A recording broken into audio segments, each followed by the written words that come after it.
सभी हरि भक्तों को जय श्री हरि। आज हम लेकर आए हैं कामदा एकादशी व्रत की कथा, पूजन विधि, नियम। कामदा एकादशी व्रत भगवान विष्णु को समर्पित है, जो सभी पापों का नाश और मनोकामनाएं पूर्ण करता है। इस दिन सुबह स्नान कर भगवान विष्णु को पीले फूलों, तुलसी दल और भोग से पूजन करें, कथा सुने और यथासंभव रात्रि जागरण करें। यह व्रत ब्रह्म हत्या जैसे पापों से मुक्ति दिलाने में सर्वसमर्थ है।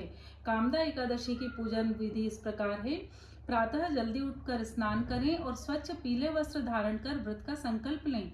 भगवान विष्णु की प्रतिमा या मूर्ति को स्थापित कर गंगाजल छिड़कें। भगवान विष्णु को पीले फूल, पंचामृत, तुलसी दल, धूप, दीप और चंदन अर्पित करें। विष्णु जी को मिठाई या फल का भोग लगाएं, जिसमें तुलसी अवश्य डालें। कामदा एकादशी व्रत की कथा पढ़ें या सुने और अंत में भगवान विष्णु जी की आरती करें। ओम नमो भगवते वासुदेवाय इस मंत्र का दिन भर जाप करते रहें। कामदा एकादशी व्रत के नियम ऐसे हैं। पूरे दिन सात्विक रहें और क्रोध न करें, न ही असत्य बोलें। एकादशी के दिन अन्न ग्रहण न करें, निर्जला या फलाहारी व्रत रखें।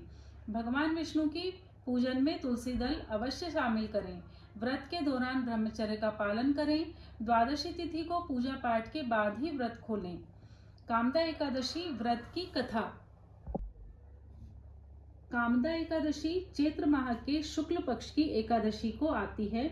युधिष्ठिर ने पूछा, वासुदेव आपको प्रणाम है।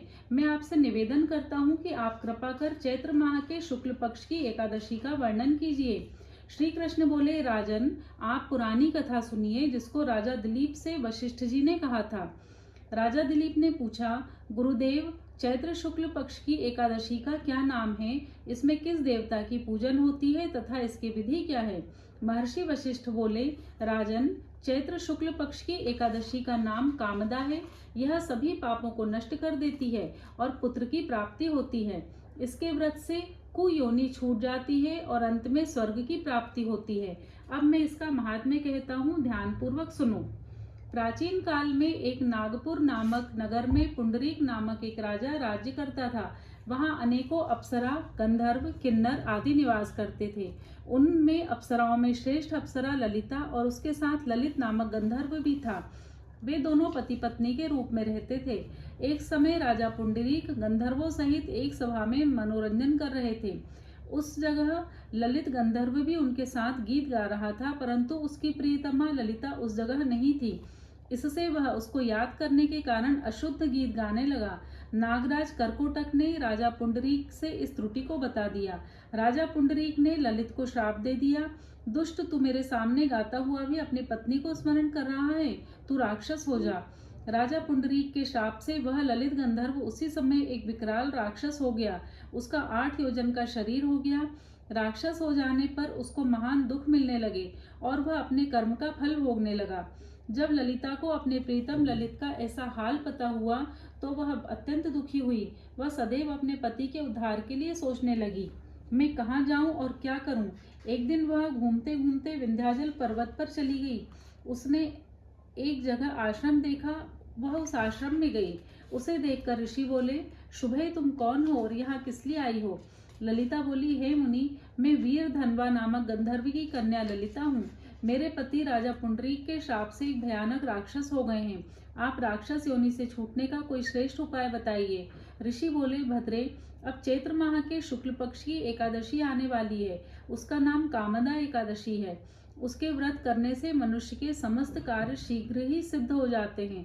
यदि तुम उसके व्रत के पुण्य को अपने पति को अर्पित करोगी तो वह शीघ्र ही राक्षस योनि से छूट जाएगा।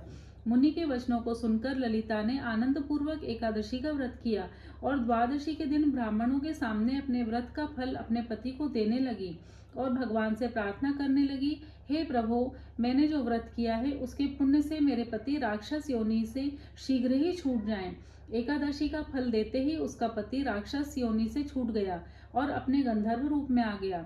कामदा एकादशी के प्रभाव से वह पहले की भांति अब अधिक सुंदर हो गए और पुष्पक विमान पर बैठकर स्वर्गलोक को चले गए।